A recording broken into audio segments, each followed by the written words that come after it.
नमस्कार दोस्तों। भारतीय जनता पार्टी की सरकार जब से बनी है, ऐसे ऐसे निर्णय रोज़ हमारे सामने आ रहे हैं जिससे हमें यकीन होता जा रहा है भारतीय जनता पार्टी ने ऐसे लोगों के हाथ में दिल्ली की सरकार दे दी है जिनको कोई आइडिया नहीं है सरकार और प्रशासन कैसे चलता है। फुलेरा की पंचायत भी इस तरीके के काम नहीं कर रही जो आज दिल्ली की सरकार कर रही है। और एक उदाहरण कल हम लोगों के सामने आया है, उसके अंदर दिल्ली सरकार की मुख्यमंत्री जी ने आदेश दिया है दिल्ली के अंदर अब EWS सर्टिफिकेट नहीं बनेंगे। अब आप सोचिए, दिल्ली यूनिवर्सिटी के अंदर, IP यूनिवर्सिटी के अंदर, तमाम कॉलेजेस के अंदर एडमिशन्स का दौर शुरू है, बच्चे फॉर्म भर रहे हैं। 10% कोटा आपने EWS के लिए तय किया है। वो 10% कोटा बच्चों को कैसे मिलेगा अगर आप EWS सर्टिफिकेट ही बनाने बंद कर देंगे। अस्पतालों के अंदर 10% बेड EWS मरीजों के लिए हैं और 25% IPD, OPD, EWS के मरीजों के लिए। 10% IPD, 25% OPD EWS मरीजों के लिए मुफ्त है। कोई बीमार पड़ता है, किसी की माँ, बाप, भाई, पति, पत्नी बीमार पड़ते हैं, तो दिल्ली के अंदर 10 में से 8 लोग अगर EWS के अंदर एडमिशन लेना चाहते हैं तो वो उसी दिन, उसी हफ्ते जाके SDM के कार्यालय में जाके EWS का सर्टिफिकेट बनवाते हैं। भाई आप कैसे प्रमाणित करेंगे कि आप गरीब हैं?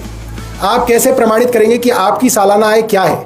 उसको प्रमाण करने का एक ही तरीका है कि आप SDM के दफ्तर में अपना इनकम सर्टिफिकेट बनवाओगे, EWS सर्टिफिकेट आपका बनेगा।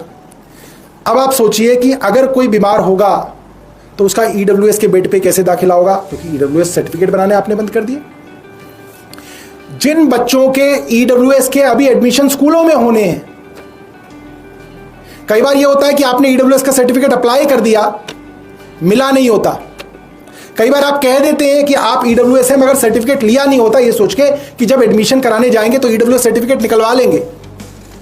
हजारों बच्चे जिनका एडमिशन EWS के कोटे में होना था, आपने उनकी पूरी जिंदगी खराब कर दी, आपने EWS सर्टिफिकेट बंद कर दी। जिन लोगों की नौकरी लगनी थी, नौकरी के अंदर उनको EWS सर्टिफिकेट चाहिए था, आपने वहां EWS सर्टिफिकेट बंद कर दिया। इस तरीके से सरकारों के अंदर फैसले नहीं लिए जाते। आपको EWS सर्टिफिकेट की किसी प्रक्रिया से एतराज है, आप बोलिए इस प्रक्रिया को ऐसे ठीक कर दी जाए। प्रक्रिया को ठीक करके आप शुरू करिए। आप पूरा का पूरा EWS सर्टिफिकेट का प्रोसेस कैसे बंद कर सकते हैं? तो कोई कर ही नहीं सकता है, तो कोई सोच भी नहीं सकता कि इस तरीके के डिसीजन लेंगे। ये मिनट्स ऑफ मीटिंग है, मुख्यमंत्री जी के यहां से ये मिनट्स जो है निकले हैं, जिसके अंदर कहा गया है EWS सर्टिफिकेट बनाने में कुछ खामियां पाई गई हैं, लिहाजा आगे से सारे EWS सर्टिफिकेट बंद कर दिए जाए। क्या लिखती है? The government will examine the EWS certificates issued so far as there is an estimation that a very large number of ineligible persons have been issued these certificates, full stop. No further EWS certificates to be issued by revenue department till further orders. जब तक इनका दूसरा फैसला नहीं आ जाता तब तक EWS certificate issue नहीं होंगे। अब अगर EWS सर्टिफिकेट गलत इशू किए तो SDM ने किए। SDM कौन लगाता है? LG लगाते हैं। LG पूछते भी नहीं है कि कौन SDM लगेगा, कौन ADM लगेगा, कौन DM लगेगा, खुद अपनी मर्जी से लिस्ट बनाते हैं। तो आपने ऐसे लोगों को क्यों SDM DM लगाया? और अगर गलत बने हैं तो आपने कितने SDM ADM DM के ऊपर कार्रवाई की? आपने किसी को बर्खास्त किया? आपने किसी को सस्पेंड किया? जिन्होंने गलती की है उनके ऊपर आपने कोई कार्रवाई नहीं की। जिनकी कोई गलती नहीं है, जो गरीब आदमी अपना EWS सर्टिफिकेट बनवाने आएगा, उसको आप सजा दे रहे हैं अपने DM और SDM की। ये कहीं होता है? गलती आपके अफसर कर रहे हैं, सजा आप गरीब आदमी को दे रहे हैं।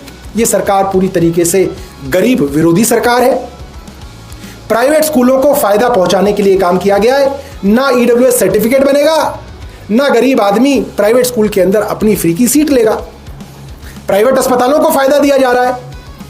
ना EWS सर्टिफिकेट बनेगा, ना EWS बेड पे कोई गरीब आदमी अपना मुफ्त में इलाज करा पाएगा, तो प्राइवेट अस्पतालों को फायदा दिया जा रहा है। खुल्लम खुल्ला प्राइवेट स्कूल और प्राइवेट अस्पतालों को फायदा देने के लिए ये कदम उठाया गया है और इसकी हम पूरी निंदा करते हैं।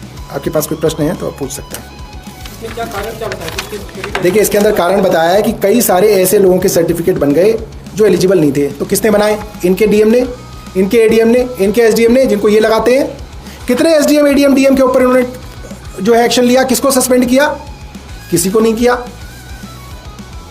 तो ये चीज बिल्कुल साफ है कि सिर्फ प्राइवेट स्कूलों और अस्पतालों को फायदा पहुंचाने के लिए ये काम किया गया। सौरभ जी केंद्रीय मंत्री हैं नितिन गडकरी, उन्होंने प्रदूषण का मुद्दा उठाया दिल्ली में कि अगर 3 दिन कोई रह ले दिल्ली में प्रदूषण के तो वो संक्रमित हो जाएगा, बीमार हो जाएगा। देखिए, ऐसा है, एक समय था जब पानी के विषय में भी यही कहा गया कि दिल्ली के अंदर जहर आ रहा है पानी में, और जब हमने कहा तो प्रधानमंत्री जी कहने लगे मैं खुद दिल्ली में रहता हूं, अगर जहरीला पानी आ रहा होता तो मैं कैसे जिंदा होता। अब नितिन गडकरी जी कह रहे हैं कि 3 दिन में आदमी संक्रमित हो जाएगा, और प्रधानमंत्री जी यहीं रहते हैं। अब इसके लिए भी प्रधानमंत्री जी को फिर से सामने आना चाहिए कि वो कहें कि भाई मैं तो यहीं रहता हूं, मैं तो संक्रमित नहीं हुआ। तो सामने ही है, इसके अंदर तो कोई छुपाने वाली बात नहीं है। तो भारतीय जनता पार्टी पहले तय कर ले कि यहां पे संक्रमित आदमी होता है या नहीं होता है, फिर हम उसी हिसाब से जो है गवाह पेश करेंगे। एमसीडी का मेयर, डिप्टी मेयर का चुनाव होना है, तो उसके लिए बीजेपी के नेता कह रहे हैं ट्रिपल इंजन की सरकार होगी। आम आदमी पार्टी की क्या रणनीति है? कमल खिलेगा, बीजेपी के नेता कह रहे हैं एमसीडी में।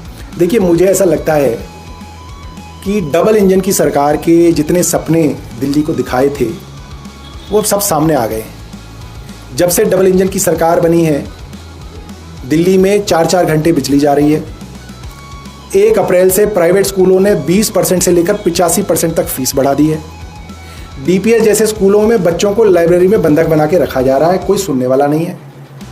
पढ़े लिखे लोग लैपटॉप कंधे पर लटका के स्कूलों के बाहर 41 डिग्री टेम्परेचर में धरना दे रहे हैं, और भारतीय जनता पार्टी सो रही है। मुख्यमंत्री जी जगह जगह फूल मालाएं डलवा के अपना स्वागत करा रही हैं, पीछे से सरकार पति चला रहे हैं। तो इस तरीके की कल्पना कभी दिल्ली के अंदर नहीं हुई थी कि फुलेरा पंचायत की तरह जो है दिल्ली चलेगी, और ये बहुत जो है दुर्भाग्यपूर्ण है दिल्ली के लोगों के लिए। लेकिन मेयर चुनाव को लेकर क्या तैयारी आप लोग? चुनाव लड़ेंगे क्योंकि वहाँ पे अभी जो उनकी गणित में जो बदलाव दिखा, संख्या बल को लेकर बीजेपी एक तरह से बहुमत में है। देखिए, बहुमत तो दिल्ली के लोगों ने हमें दिया था, 135 काउंसलर हमारे थे, और इसके बारे में पार्टी के अंदर चर्चा करेंगे। मेयर चुनाव की 21 तारीख है लास्ट डेट ऑफ नॉमिनेशन, 25 तारीख का चुनाव है, अभी समय है, इसके ऊपर चर्चा करेंगे।